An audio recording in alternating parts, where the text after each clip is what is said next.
Bertemu kembali, industri franchise Malaysia cukup sinonim dengan perniagaan berasaskan makanan.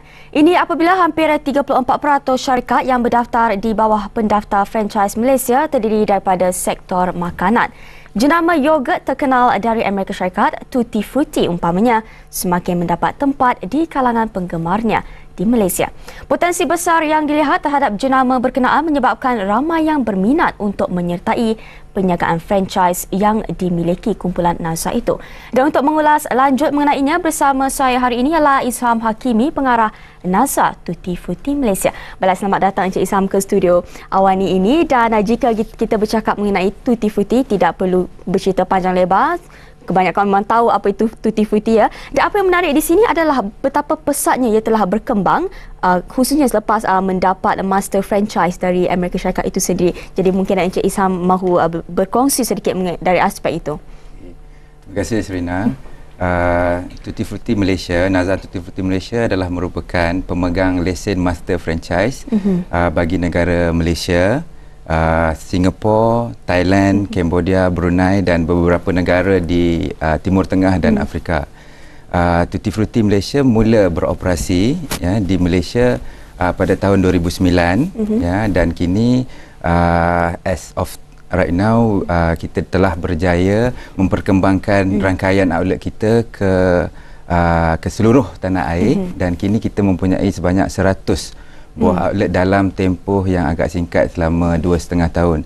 Dan kita juga telah mula berkembang di beberapa negara di Asia Tenggara dan insyaAllah dengan kerja kuat daripada pasukan saya, kami merancang untuk berkembang lebih jauh lagi.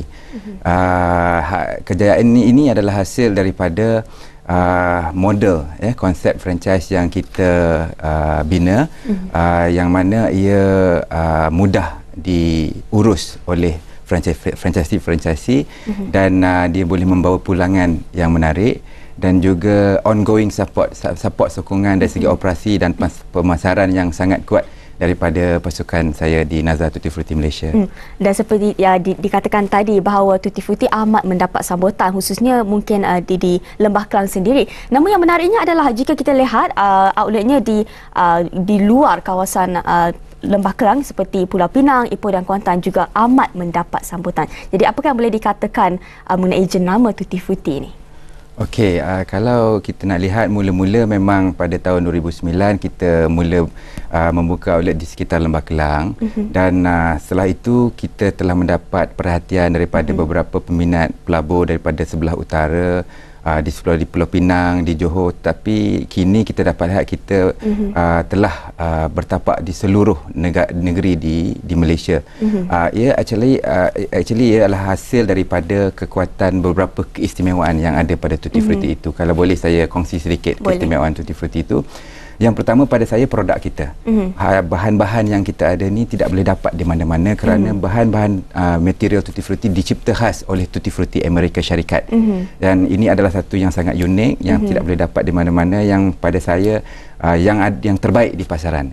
Yang kedua, konsep layan diri yang kita perkenalkan ya waktu kita buat masuk tu, tidak ada siapa yang buat lagi benda ni. Jadi konsep layan diri ni kita tengok memang sesuai dengan gaya hidup masa kini, di mana kalau orang pergi makan tu dia nak servis cepat ya, dia nak pilih apa yang dia nak makan. Jadi dia boleh campur according to selera dia. Kalau hari tu dia nak makan sikit, dia boleh makan sikit. Nak makan banyak, boleh makan banyak. Nak bayar sikit, boleh bayar sikit. Sebab setengah orang kata mahal kan. Nak makan banyak, kena bayar banyak, lebih sikit lah. Dan ini sangat menarik dan sesuai dengan gaya hidup sekarang.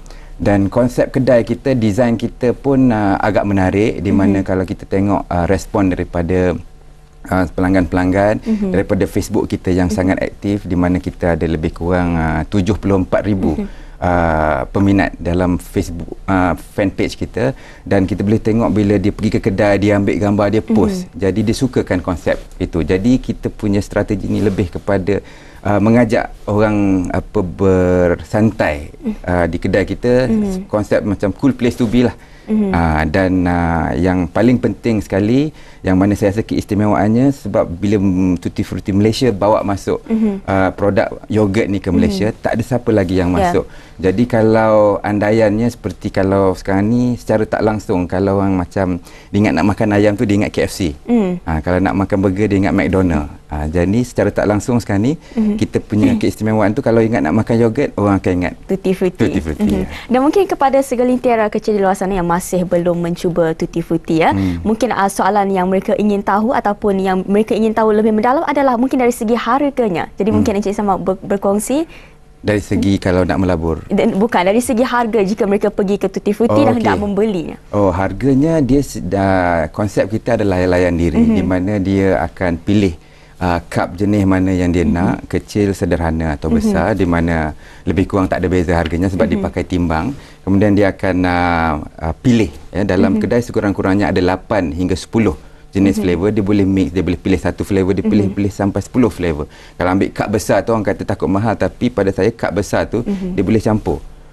Sikit-sikit barulah rasa tu tak bercampur. Kemudian boleh tambah topping. Jadi dari segi kira harga tu, bila ditimbang tu dia 100 gram RM5.30. RM5.30. Dan mungkin kita boleh bercakap sedikit dari segi pelaburannya pula. Berapa yang perlu dilaburkan untuk mendapatkan franchise Tutti Frutti itu?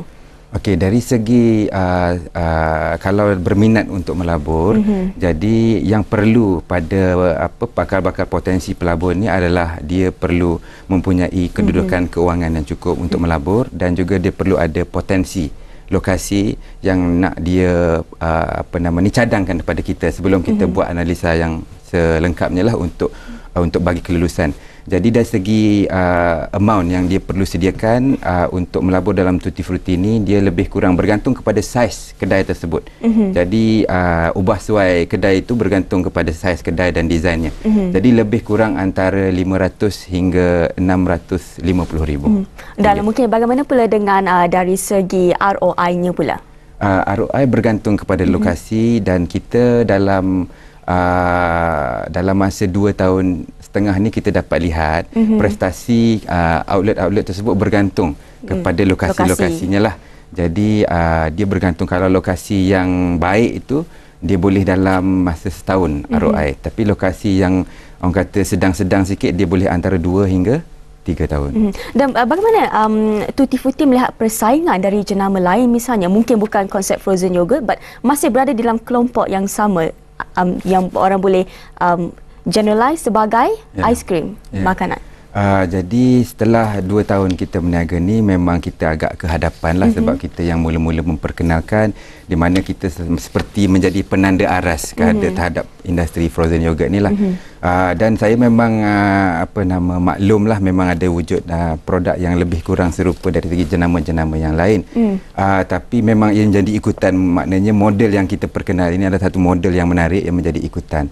Tapi pada saya ianya tidak menjadi satu persoalan, kerana saya amat yakin walaupun ia menjadi ikutan, dan yang satu benda yang tidak boleh menjadi ikutan itu adalah kualiti produk kita sendiri. Dan saya percaya kerana Tutti Frutti jenamanya itu sudah kukuh ya. Ya, sudah kukuh.